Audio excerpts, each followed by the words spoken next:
Hello friends, as you are aware हम लोग एक सीरीज कर रहे हैं overview of new labour code laws in India. इस पर्टिकुलर एपिसोड में हम बात करेंगे द इंडस्ट्रियल रिलेशंस कोड 2020 और मेरे साथ है वंदेश बने sir.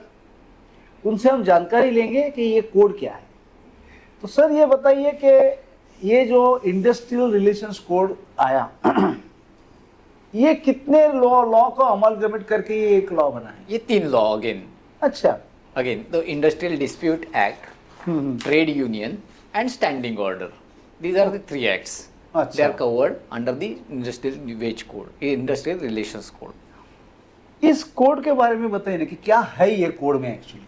Actually, whatever the dispute between the employer-employee, employee-employees, there are disputes relating to wages, relating to workforce, relating to times. So, where we are going to discuss regarding the benefits, they are not giving the benefits, certain industries, whatever the demand. So, there are union again. So, again there is a dispute between employer-employee, employer union. So, ये यहाँ पे बाद में कहाँ fight करेंगे तो industrial dispute act के हिसाब से कोर्ट में जाएंगे। ओके, सो बेस क्या है? सो industrial dispute act is the base for the matters resolve the between employer employee and unions. Okay. अब इसमें कुछ वर्क्स कमिटी करके है जी। तो ये सो क्या अगेन है? We have earlier discuss the works committee.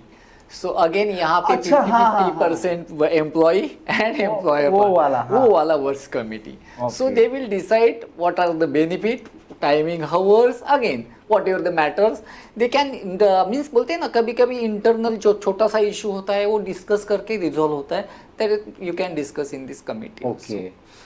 और साथ में कुछ एक I have just red grievance redressal committee. Again वो ये है कि आपका कुछ ग्रीवियंस होता है, कई एम्प्लॉयर एम्प्लॉय का होता है कि मेरा सैलरी डिडक्ट कर दिया, सो क्यों कर दिया, ओवर टाइम मुझे दे नहीं रहे हैं, क्यों नहीं दे रहे। अगेन मेरा बेनिफिट्स, जो एम्प्लॉय के बेनिफिट्स है, मोस्टली कंप्लेंट्स कहाँ पे आते हैं जब एम्प्लॉय को कुछ बेनिफिट्स नहीं मिलता है। सो वो कहाँ पर जाएंगे तो पहला रिड्रेसल कमेटी के पास जाएंगे, क्या आपका ग्रीवियंस है, उसके ऊपर डिस्कस होगा, बाद में कमिटी के पास जाएंगे, कमिटी में रिजॉल्व होता है तो ठीक है, नहीं तो बाद में यूनियन और बाद में जाएंगे court, industrial court. Okay.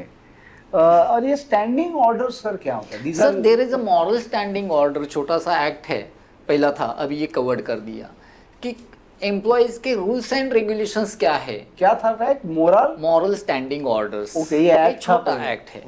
So these are covered under this, means उसमें क्या आपका कंडीशंस, वर्किंग कंडीशंस क्या है।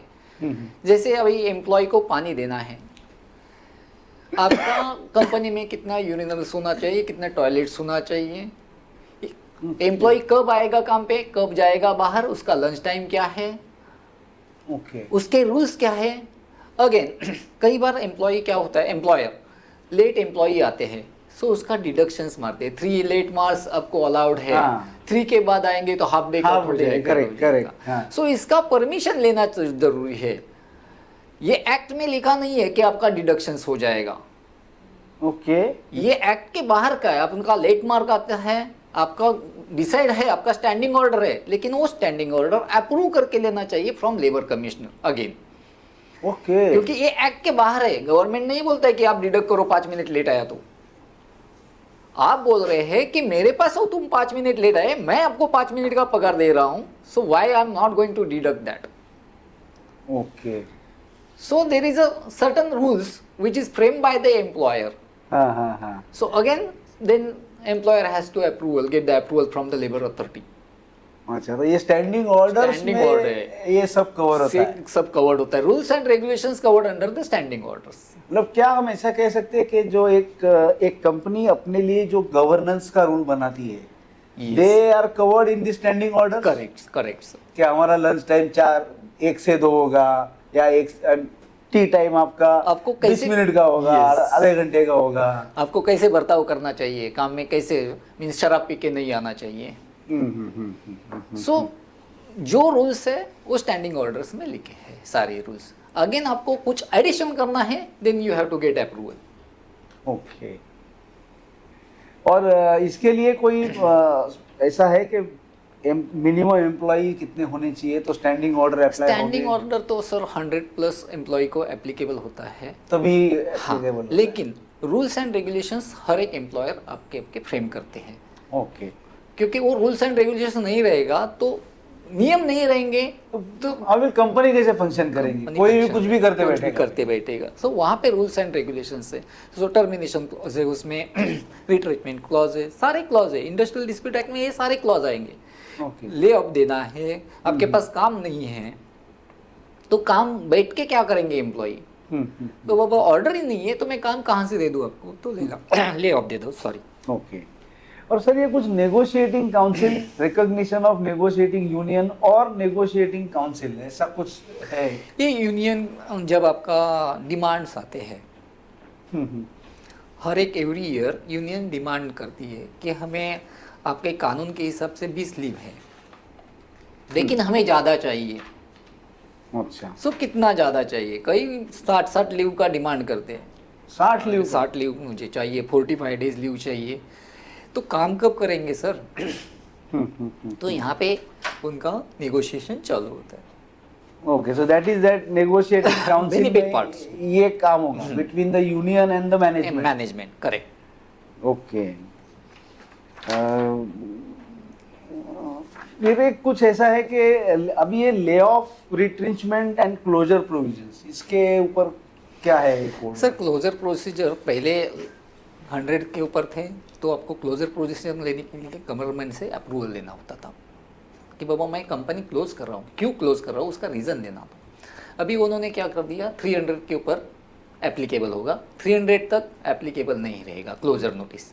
ओके, बाद में अगेन रिट्रेचमेंट, काम नहीं है तो रिट्रेचमेंट देना है, किसी को निकालना है, लेकिन वो एम्प्लॉय बीमार है तो रिट्रेचमेंट नहीं मिलेगा, क्योंकि इलनेस है अभी नया के हिसाब से, आप बीमार है तो रिट्रेचमेंट कैसे? सो रिट्रेचमेंट कॉम्पनसेशन नहीं मिलेगा। ड्यूटी पे आप बराबर ड्यूटी नहीं करते, शराब पी के आते, रिट्रेचमेंट कैसे मिलेगा आपको? दूसरा एक ये होता है कि अभी mandatory notice of strike and lockout, ये क्या है? ये पहले से ही सर आपको स्ट्राइक करना है, आपके डिमांड से यूनियन स्ट्राइक करती है। क्यों? क्योंकि उनके मैनेजमेंट जो वो बोलते हैं को मैनेजमेंट बोलती नहीं कि बाबा हम नहीं दे सकते इतना। तो फाइनली एक टाइम फ्रेम के बाद यूनियन कॉल अप करती है, बाबा हमें स्ट्राइक करना है, काम बंद। स्ट्राइक मीन्स हम काम पे नहीं आएंगे, काम बंद। सो उसका नोटिस देना ज़रूरी है कि आप डायरेक्टली मशीन चालू है और आप काम बंद नहीं कर सकते। हाँ, सो इट विल प्रोसेस पूरी कंप्लीट होके बंद होना चाहिए वो। करेक्ट। सो उसके लिए उनको नोटिस देना ज़रूरी है, 14 डेज का नोटिस दे दो कि बाबा इस दिन से हम स्ट्राइक पे जा रहे हैं। सो एम्प्लॉयर भी प्रिपेयर रहेगा टू अरेंज समथिंग, पर वो नोटिस देने के बाद स्ट्राइक होता है, स्ट्राइक होने के बाद उनका वापस नेगोशिएशन चालू होता है, वो बेनिफिट उनको मिलते हैं। अभी ये जस्ट नया प्रोविजंस में कुछ मैं देख रहा था कि ये जो है notice to be given to the conciliation officer, तो ये who is this officer? Government officer, conciliation officer, government officer. मतलब आपको स्ट्राइक की नोटिस आपके एम्प्लॉयर को देनी है, एम्प्लॉयर को, और वहाँ पे भी देना है गवर्नमेंट ऑफिस में, लेबर ऑफिस में कंसिलिएटर करने के लिए। ओके ओके, तो ये भी पहले से है कि पहले से ही है, पहले से ही। पहले से है, ऐसा कुछ नया नहीं आया? नया नहीं है। ओके ओके, तो मतलब ये जितने भी हमने सुने थे कि हाँ, बड़े बड़े स्ट्राइक हुए, उसमें ये सब फॉलो हो गया? यस, 100%। विदाउट नोटिस वो जा नहीं सकते स्ट्राइक पे। ओके, तो फंडामेंटली अगर हम देखा जाए तो ये industrial relations code 2020 speaks regarding the disputes, correct sir. Employer employee, employee and unions employer, Yes. ये पूरा ये कोड इस चीज के बात करता है फंडामेंटल। करेक्ट, फंडामेंटल वही है, जो डिस्प्यूट्स है वो रिजॉल्व करने के लिए इंडस्ट्रियल डिस्प्यूट है। ओके, अभी ये आईटी पार्क्स, सर्विस कंपनीज, इनको भी ये लागू होगा? हर एक इंडस्ट्री को इंडस्ट्रियल डिस्प्यूट एक्ट एप्लीकेबल है, अच्छा, हर एक। देयर इज नो मीन्स ऐसा स्पेसिफिक इंडस्ट्री नहीं है कि वहाँ पे आपको छूट दिया जाए। ओके, तो जहाँ भी what ever kind of things you may have. Yes. और ये what is a reskilling fund ऐसा कुछ है क्या रीस्किलिंग ये फंड? फंड अभी किया है उन्होंने, जो भी बोलते हैं ना कि आपको बेनिफिट देना है रीस्किलिंग के लिए, हम्म तो उसमें एक फंडिंग करना है। हम्म और वो फंडिंग में रीस्किलिंग यानी क्या, आपको काम नहीं है हम्म सो वहाँ से वो फंड निकाल के देंगे। जैसे हमने पहले बोनस में बोला था, लॉस है तो वहाँ से तो loss- पीछे वाले प्रॉफिट से उठा के पैसा दे दो। तो वैसे ही है ये। तो रीस्किलिंग फंड ये नया उन्होंने लाया है। ओके तो अभी तक उसका मुझे भी प्रॉपरली इंफॉर्मेशन नहीं है, but I will get back to you on this. Okay, तो मतलब in a way this is a code which fundamentally covers the Disputes. Disputes. 100% disputes. मतलब इंडस्ट्रियल डिस्प्यूट एक्ट का एक तरह से इसमें आया है। यस, वही यहाँ पे आ गया, खाली मर्ज किया again, union, trade union and standing orders इसमें डाल दिया, तीनों को मर्ज करके ये एक साथ बनाया एक साथ बनाया। But finally the disputes if they are not resolved will go to Court. Industrial courts. This is the final. Okay, एक जस्ट बात करते करते जी। लेबर कोड और इंडस्ट्रियल कोड ऐसे दो टर्म्स लोग बोलते हैं, आर दे डिफरेंट और दे same? Basically, they are different codes: wage code, industrial code, social code, and again occupational health. These are the 4 codes. Okay, ये बहुत होता है कि लेबर कोड, कोई बोलता है इंडस्ट्रियल कोड, तो एग्जैक्टली आम आदमी इसको समझता नहीं है कि ये मतलब ये दोनों सेम है तो अलग अलग है, ये है क्या है नहीं, दो नहीं, जन? अलग अलग है। सो आई थिंक यू नो ये माइग्रेंट वर्कर्स का बेनिफिट इसमें, मतलब उनको कुछ बेनिफिट है इसमें, माइग्रेंट जो बाहर से आते हैं?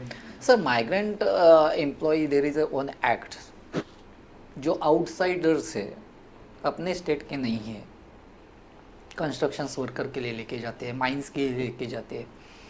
सो उनको बेनिफिट क्या है, तो वो स्टेट यानी वो कंपनी या एम्प्लॉयर को उनको रजिस्टर करना है under this act, migrant act. उनका बैंक अकाउंट ओपन करके देना है।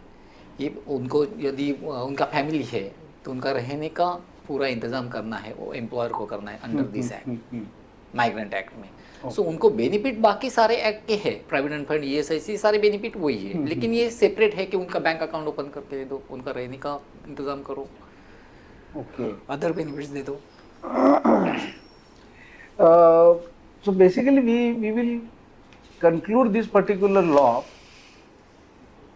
with understanding कि ये जो इंडस्ट्रियल रिलेशंस कोड है ये डिस्प्यूट ओरिएंटेड और उसका रिजोल्यूशन Yes. और उसके अलग अलग तरीके, फिर वो कमिटी के पास जाओ, ग्रीवेंस सेल के पास जाओ, करेक्ट, कॉन्सिलिएशन ऑफिसर के पास जाओ, या कोर्ट में जाओ, या अल्टीमेटली कोर्ट तो अल्टीमेट, फाइनल। बीच में 3-4 उन्होंने कैसे लेयर्स रखे Layers. ताकि तो एक सी, बिकॉज इस तरह से अगर डिस्प्यूट रिजॉल्व होंगे तो कोर्ट का बर्डनिंग भी कम हो जाएगा ना, कम हो जाएगा, 100%। कोर्ट पे जो बर्डन है वो भी कम हो जाएगा बाय डिफॉल्ट। यस, 100%।